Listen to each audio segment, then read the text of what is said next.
Right, this is D and I'm with a local band called The Creek Void. How are you doing, guys? Alright. So, can I just ask you briefly to introduce yourselves first?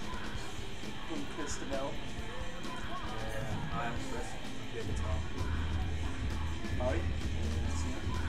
More I'm on sticks. Brilliant. Missing Disco. Alright, bassist. Hello, Disco. He's still at work, bless him.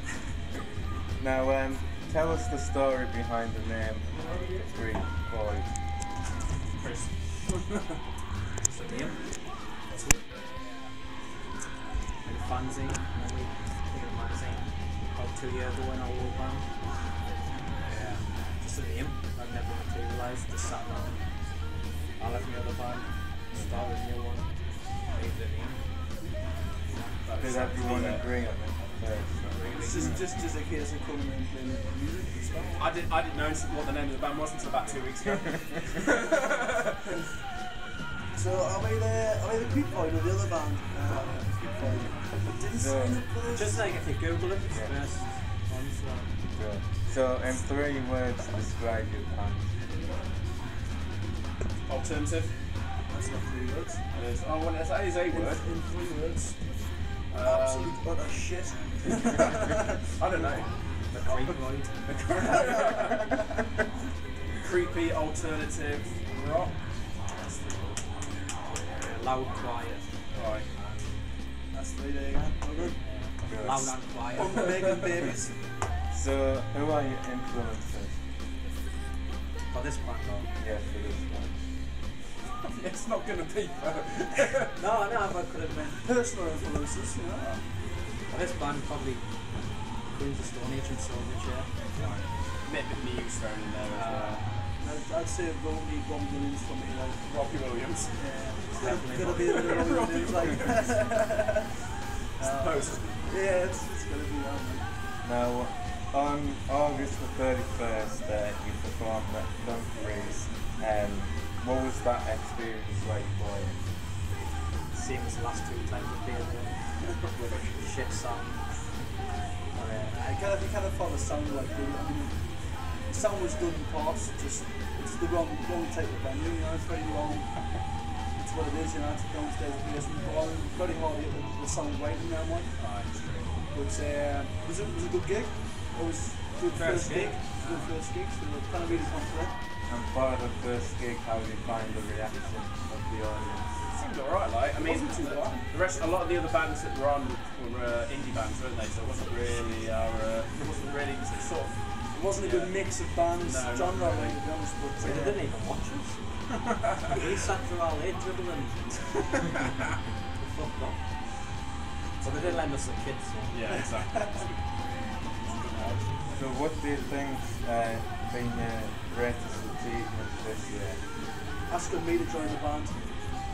Finding a good drummer, I think that's definitely the achievement for bands as well. We've only been a band 4 months, 5 months. 4 months, I mean, we took the time because at the start, we started about 4 months ago, but we didn't, we had one practice, then I think we got married. I went to Turkey, and Disco was working away, so I think it was like one practice, then we had like 3 to 4 weeks off before the next one, and then we just got in and just plowed on with it like. I said we have quite a lot of material for seven, we've only been together such a short time, you know. Yeah. All came together really quickly, which was really nice. It's very strange, I think, for a band to find so much sort of, we've got a lot of common ground between us, you know, we've all got particularly the same sort of tastes. And, When we started, we didn't even know we were going to work. no. Well, I mean, we've all got quite a professional mentality behind it. Like, practice is practice, but nowadays we didn't mug around the notes, so that's kind of, No beer in the practice. you know, well, used to be. So what was your impression of each other when you first met? Well, I mean, I've known Chris for years. We've been in bands together. I've known Disco for years because back in his heyday he was in another band called Sandhill. Used to follow them around and Mark's Disco's girlfriend's friends. So it was a case of looking for a drummer, and with Mark it was just a case of like, we need a drummer, we'll ask him, and no, I don't want to ask him. Disco's like, well, Anna, a drummer, we'll ask him and see what he's like. He's good, but and I mean, we're still looking now for a new drummer, so any other drummers? Fantastic.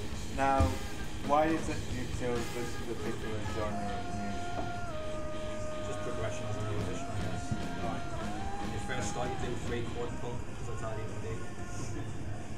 Just progresses, you listen to bands, and just what comes out really, the songwriting.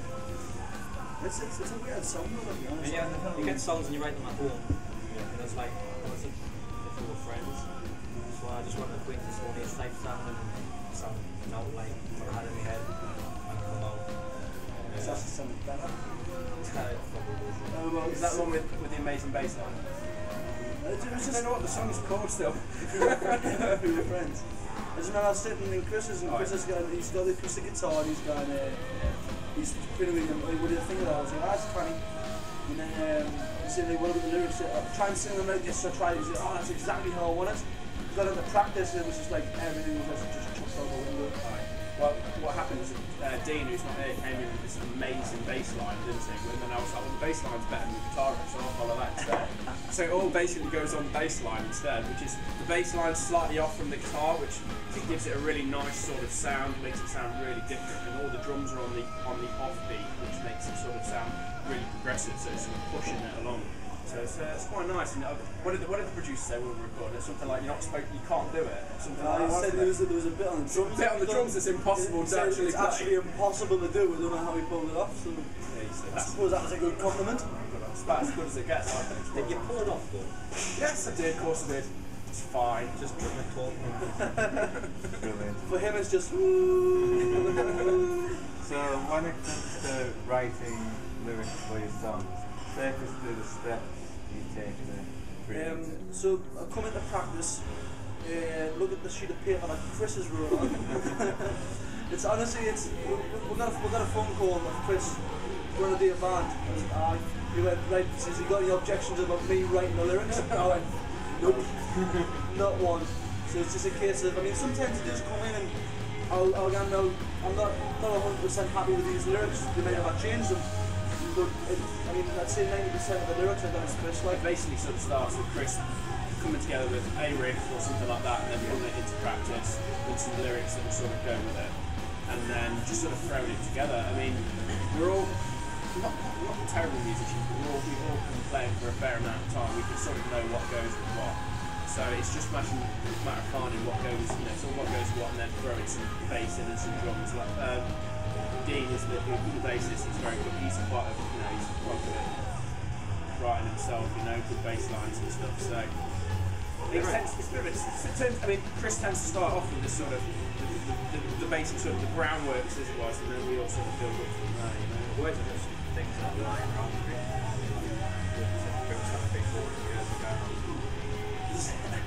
But when he's feeling extra depressed. Looking at words the other day from one of the books, it was flipping through the pages, and I seen a list of words from the band we were in from years ago. And there was a new song we were doing, and I just started singing these words over this new song, and he starts laughing. He goes, "Yeah, right." Yeah, and what? He says, "Yeah, all them songs, man."